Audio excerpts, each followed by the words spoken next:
दोस्तों नमस्कार। गुरुकुल के इस एपिसोड में आपका स्वागत है। मैं हूं परेश पाठक। आज हम बात करने वाले हैं शिक्षा पे। हमारे देश में शिक्षा पद्धति तो एक ही है, पर इसको डिलीवर करने वाली बहुत सी संस्थाएं हैं। भारत में नई शिक्षा नीति का प्रतिपादन भी हो चुका है। अगले 10 वर्ष राष्ट्रीय शिक्षा नीति को विभिन्न माध्यमों से आगे पहुंचाने का लक्ष्य रखा गया है। पर क्या ये शिक्षा नीति अलग अलग राज्यों में अलग अलग ढंग से जिन संस्थाओं के द्वारा पढ़ाई जा रही है उसमें कुछ कमी है? आज हम इस विषय पर बात करेंगे। मूलतः विचार करना है 3 तरह की संस्थाओं के ऊपर। एक संस्था वो जो कॉन्वेंट एजुकेशन से आई है, जिसमें अंग्रेजी माध्यमों के वे स्कूल हैं जो ईसाई मिशनरीज के द्वारा चलाए जाते हैं। एक वो जो मदरसा बोर्ड के अंतर्गत आती है या कई बार उस बोर्ड में न होकर भी मदरसा के रूप में जानी जाती है। यहाँ अक्सर मुस्लिम बच्चे पढ़ते हैं। एक गुरुकुल, एक संस्कृत बोर्ड भी होता है। जो बोर्ड से जुड़े होते हैं वे बच्चे तो ठीक हैं, परंतु इसके अलावा भी बहुत से ऐसे स्कूल हैं जो गुरुकुल हैं और वहाँ पर हिंदुओं के बच्चे पढ़ते हैं और वो हिंदू कर्मकांडों को सीखते हैं। वरिष्ठ वकील अश्विनी कुमार उपाध्याय ने अभी एक जनहित याचिका सुप्रीम कोर्ट में लगाई है और उनका कहना यह है कि इन सभी संस्थाओं को मूल शिक्षा पद्धति में या पाठ्यक्रमों में लाना चाहिए। दरअसल शिक्षा पद्धति यह तो बताती है कि पद्धति क्या होगी, परंतु पाठ्यक्रमों में वह कई तरह की छूट देती है, खासकर मूल्य आधारित शिक्षा या मौलिक शिक्षा या नैतिक शिक्षा के बारे में। और इसी का फायदा उठाकर बहुत सी संस्थाएं धर्म की शिक्षा देती है। दरअसल समस्या ये है कि विभिन्न सरकारें, जिनमें राज्य सरकार और केंद्र सरकार दोनों शामिल हैं, वह ईसाई मिशनरीज के द्वारा चलाए जाने वाले कॉन्वेंट स्कूल से निकलने वाले बच्चों को सरकारी नौकरियों के लिए पात्र समझती है, लेकिन मदरसे से निकलने वाले या गुरुकुलों से निकलने वाले छात्रों को इस लायक नहीं समझती। इसी प्रकार मदरसे के बच्चों को पढ़ाने वाले मौलवियों को सरकारी तनख्वाह दी जाती है।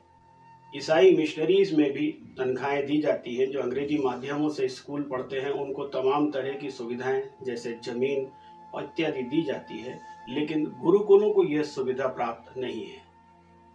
समस्या यहीं से आरंभ होती है। अधिकतर गुरुकुल जो इस लायक नहीं है कि वह अपनी खर्चा स्वयं उठा सके, वे धार्मिक कर्मकांडों को पढ़ाते हैं और वहां पर निकलने वाले छात्र अपने जीवन यापन में असमर्थ होते हैं। आप सभी को ध्यान होगा, हमारे देश का बंटवारा 1947 में धर्म के आधार पर हुआ था। उसी समय जब संविधान बना तो हमारे देश के अल्पसंख्यकों के लिए कई अधिकार चुने गए। उन अधिकारों में एक अधिकार यह भी था कि वे अपने धर्म और अपनी संस्कृति की रक्षा के लिए अपनी शिक्षा पद्धति चुन सकते हैं। अनुच्छेद 30 में न केवल अल्पसंख्यकों को बल्कि बहुसंख्यकों को भी यह अधिकार दिया गया कि वे भी अपनी शिक्षा पद्धति चुन सकते हैं। इस प्रकार सभी धर्मों के लोगों ने अपने अपने धर्मों की शिक्षा देने के लिए इन सभी शिक्षण संस्थाओं को आरंभ किया। अब समस्या यहाँ पर है कि जो लोग गुरुकुलों से निकलते हैं, ना तो वे अंग्रेजी पढ़ते हैं, ना मैथ्स पढ़ते हैं, ना साइंस पढ़ते हैं, वे उन शिक्षाओं को पढ़ते हैं जो वैदिक रीति से जीवकोपार्जन के लिए महत्वपूर्ण है। हमारी जीवन शैली क्या हो, हमारी दिनचर्या क्या हो, हमें पूजा पाठ किस प्रकार करना चाहिए, यह एक हद तक ठीक है, परंतु यह उनके जीवन यापन के लिए संपूर्ण नहीं होता। वे जिस प्रकार के कोर्सेज को पढ़ के आते हैं उससे उन्हें किसी नौकरी में काम नहीं मिलता। वे अपने जीवन का महत्वपूर्ण समय उन शिक्षा के लिए लगा देते हैं जो शिक्षा आज के समसामयिक विषयों के साथ सामंजस्य नहीं बैठा पाती है। सबसे महत्वपूर्ण भाग उनकी भाषा है। वे संस्कृत में पढ़ते हैं और संस्कृत हिंदी भाषी क्षेत्रों में तो ठीक है, परंतु अंग्रेजी माध्यमों में नौकरी के लिए उतना बेहतर समन्वय स्थापित नहीं करती और ऐसे समय में संस्कृत से पढ़ने वाले गुरुकुलों के बच्चों को नौकरी मिलने में परेशानी होती है। हालांकि गुरुकुल एक जीवन पद्धति अवश्य सिखाता है। गुरुकुलों में रहने का मुख्य कारण यह था कि उस समय आचार्यों के आचार विचार और रहन सहन से भी छात्र सीखे। यह पद्धति हजारों वर्षों से सनातन धर्म में रही, जिसमें छात्र गुरुकुलों में जाते थे और वहीं पर अपनी शिक्षा ग्रहण करते थे। इस शिक्षा पद्धति में उन्हें आचार व्यवहार से सब कुछ सीखना होता था। जब अंग्रेज भारत में आए तो उन्हें यह पद्धति बहुत अच्छी लगी। उन्होंने देखा कि भारत में शिक्षा पद्धति एक बहुत महत्वपूर्ण कड़ी है इस समाज को जोड़ने के लिए और उन्हें शिक्षित करने के लिए। हमारा विज्ञान और हमारा भौतिक शास्त्र, रसायन शास्त्र, सारे शास्त्र बहुत उन्नत थे, तो उन्होंने डे बोर्डिंग स्कूल्स को जोड़ा। ये डे बोर्डिंग पद्धति वही पद्धति है जिसमें सभी बच्चे एक साथ रहते हैं, दिन भर साथ रहते हैं, उनका खान पान रहन सहन लगभग एक जैसा होता है। बस एक परिवर्तन उन्होंने किया कि इसमें धर्म की शिक्षा बदल दी। जो धर्म की शिक्षा नैतिक शिक्षा को बढ़ाती थी, उस शिक्षा को अंग्रेजों ने अपने ढंग से परिवर्तित कर दिया और यहीं से परिवर्तन आरंभ हुआ और यहीं से एक घर्षण भी आरंभ हुआ। आज नौकरियों में अगर कोई व्यक्ति कितना भी समझदार क्यों ना हो, उसे अंग्रेजी नहीं आती तो उसे नौकरी मिलने में कठिनाई होती है। यह बात एकदम स्पष्ट है। परेशानी का स्तर और अधिक तब बढ़ जाता है जब हमारे देश में हजारों हजार मदरसे अपना कार्य कर रहे हैं और जब उनसे निकले बच्चों को नौकरियां मिलने लगती हैं। आपने ऐसे कई आईएएस लोगों को देखा होगा या सुना होगा या उनके बारे में पढ़ा होगा जिन्होंने उर्दू सब्जेक्ट लेकर आईएएस बने। समस्या आईएएस बनने में या नौकरियों में नहीं है, समस्या समानता की है कि अगर उर्दू पढ़कर नौकरी मिल सकती है, अंग्रेजी पढ़कर नौकरी मिल सकती है, तो फिर संस्कृत पढ़कर नौकरी क्यों नहीं मिल सकती। भारतीय समाज में आरएसएस ने एक बहुत बड़ी भूमिका सामाजिक परिवर्तन के रूप में निभाई। लगभग जीवन के हर क्षेत्र में उन्होंने नए आयाम स्थापित किए, सामाजिक समस्याओं को समझा, सामाजिक ताने बाने को समझा और उसके साथ में कदम से कदम मिलाकर आगे बढ़े। और इसी तारतम्य में उन्होंने शिक्षा को भी अपने साथ में रखा। आज पूरे देश में हजारों सरस्वती शिशु मंदिर स्कूल भी हैं। वे राज्य बोर्डों से जुड़े हुए हैं। वे केंद्र सरकार की शिक्षा नीति और शिक्षा पद्धति को ही अपनाते हैं। उनके अपने अलग से कोई पाठ्यक्रम नहीं है। हाँ, यह जरूर है कि सुबह और शाम पूजा पद्धति में वे कुछ श्लोक और कुछ चीजें बच्चों को सिखाते हैं, परंतु इन स्कूलों के साथ भी एक बड़ी समस्या आती रही है और वह थी इनकी स्थानीय भाषा में शिक्षा। ये बच्चे बहुत इंटेलिजेंट होते हैं। सामान्य रूप से इनका रहन सहन, खान पान और बौद्धिक स्तर सामान्य बच्चों से बहुत अच्छा होता है, परंतु उसके बावजूद भी बड़े संस्थानों में नौकरी करने में और खासकर प्राइवेट सेक्टर में नौकरी करने में इन्हें बहुत परेशानी आती है। लेकिन आरएसएस ने इस परेशानी को समझा और आज उनके स्कूलों में अंग्रेजी माध्यम से शिक्षा दी जा रही है, या जहां नहीं दी जा रही है वहां यह व्यवस्था की जा रही है कि बच्चे अंग्रेजी को भी उतनी ही गंभीरता से पढ़ें जितनी गंभीरता से वे संस्कृत और हिंदी को पढ़ते हैं। और संभवतः यही हल है। दूसरे पक्ष में आते हैं मदरसे। मुसलमानों की आर्थिक स्थिति अत्यंत दयनीय है। संभवतः इसका सबसे बड़ा कारण है उनकी शिक्षा और शिक्षा पद्धति। सामान्य रूप से मुसलमान न खुद स्कूल जाते हैं, न अपने बच्चों को स्कूल भेजते हैं।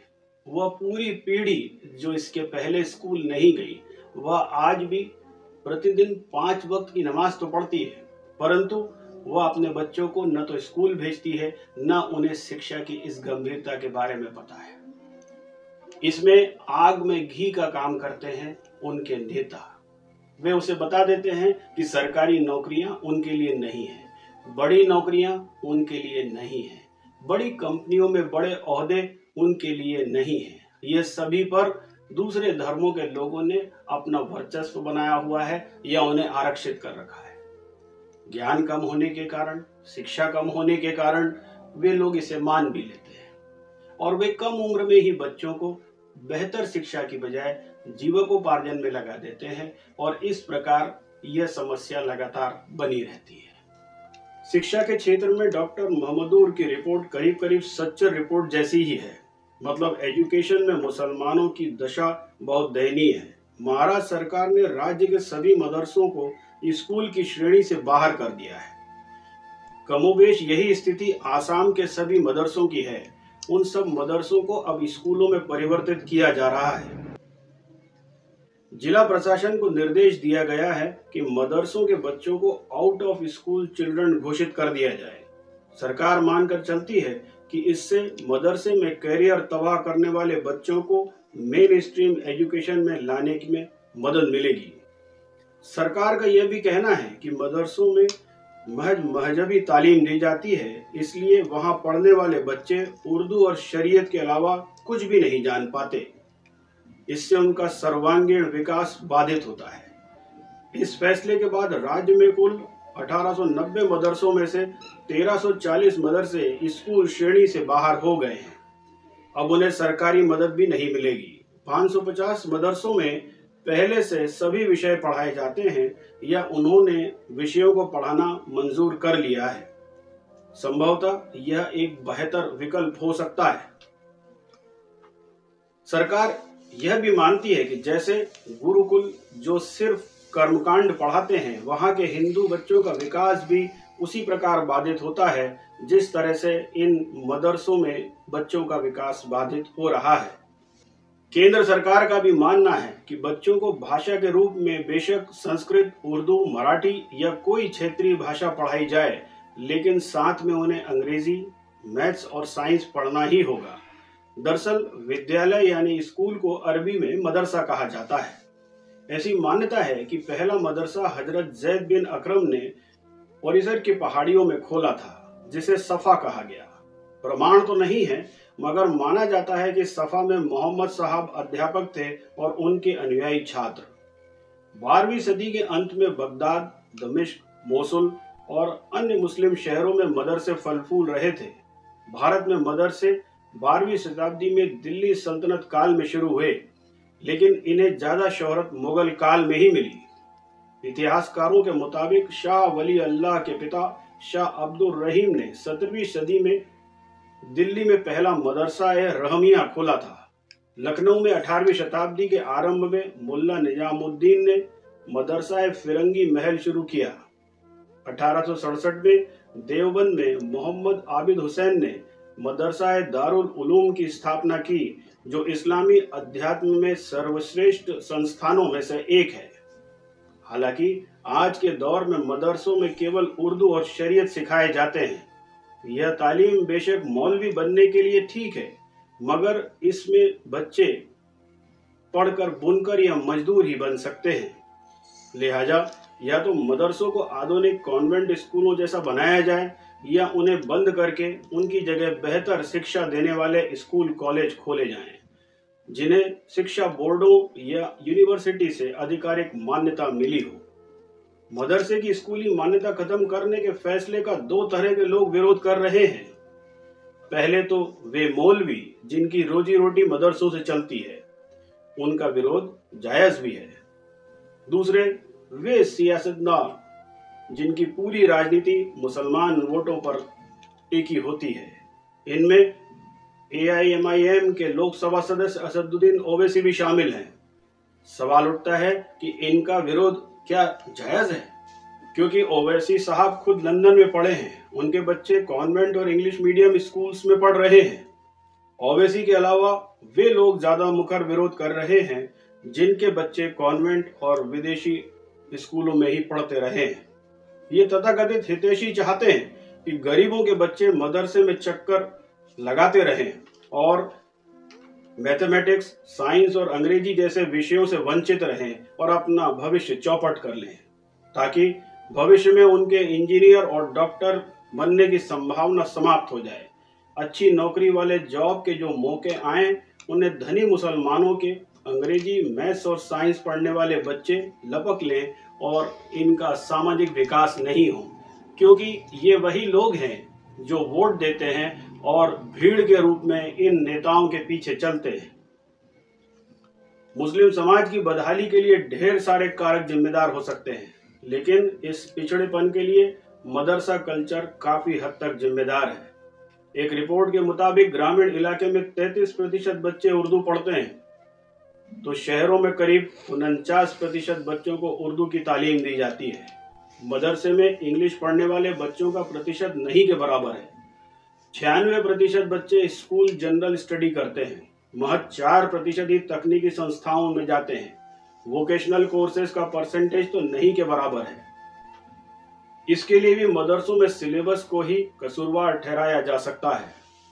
कई रिपोर्ट्स ये भी कहती हैं कि सरकारी नहीं, निजी संस्थानों में भी मुसलमानों को बहुत कम नौकरियां मिलती हैं। इस तरह उर्दू मीडिया को छोड़ दें तो बाकी मीडिया जैसे बौद्धिक संस्थानों में इक्का दुक्का मुस्लिम पत्रकार आपको देखने के लिए मिलेंगे। महमूदुर रहमान कमेटी का निष्कर्ष है कि महाराष्ट्र में वाकई बहुमत में मुसलमानों की हालत बहुत दयनीय है। यही तर्क देते हुए सच्चर कमेटी भी मुस्लिम समाज के विकास पर खास ध्यान देने की बात करती है। यही तर्क देते हुए भी सच्चर कमेटी भी मुसलमान समाज के विकास पर खास ध्यान देने की बात कहती है। संभवतः इसी तरह की फाइंडिंग्स के आधार पर 2007 में जस्टिस रंगनाथ मिश्रा कमेटी ने मुसलमानों को नौकरियों में 10% आरक्षण देने की पैरवी भी की थी। मजेदार बात यह है कि हर नेता अपने आप को मुसलमानों का हितैषी बताता नहीं थकता। इसके बावजूद मुसलमानों के जीवन स्तर को बेहतर बनाने वाली सभी सिफारिशें फाइल्स के नीचे धूल खा रही हैं। दरअसल ये समस्या मुस्लिम समाज की है, लिहाजा हल भी उन्हें ही खोजना होगा। मुस्लिम समाज को यह स्वीकार करना पड़ेगा कि कोई ना कोई वजह तो है जिसके कारण देश में हर क्षेत्र में मुसलमान दूसरे समुदायों से पिछड़ रहे हैं, और समस्या के रूप में इन्हें चिन्हित किए बिना हल नहीं निकाला जा सकता। मुंबई के पत्रकार आबिद नकवी भी राज्य के मदरसों के आधुनिकीकरण और उनकी शिक्षा आम स्कूलों जैसी करने की जोरदार पैरवी करते हैं। हालांकि नकवी यह भी कहते हैं कि मदरसे में पढ़ने वाले बच्चे दूसरे मुस्लिम देशों के मदरसों में पढ़ने वाले बच्चों जितने कट्टर नहीं होते। हालांकि अशिक्षा, गरीबी और बेरोजगारी के कारण युवक अपराध और आतंकवाद की ओर उन्मुख हो रहे हैं, तो इसमें मदरसों के योगदान को पूरी तरह से रूल आउट नहीं किया जा सकता। कम से कम इसी बिंदु पर महाराष्ट्र, आसाम और कई राज्यों में सरकारें अपने फैसले बदल रही हैं। तो दोस्तों, यह थी तुलनात्मक अध्ययन, जिसमें हम बार बार ये कहते आए हैं कि तीनों धर्मों के लोग जो अपने अपने स्कूल्स और शिक्षा पद्धतियों में नए नए पाठ्यक्रम जोड़ रहे हैं, उन्हें एक कॉमन मिनिमम प्रोग्राम के अंतर्गत शिक्षा के पाठ्यक्रमों का भी लेन देन करना होगा। हमारी संस्कृति, हमारा इतिहास, हमारी साझी विरासत है। इसको उन्हीं विषयों में पढ़ाया जाए, उसी तरह से उन्हीं भाषाओं में पढ़ाया जाए जो उनको प्रेरित कर सके।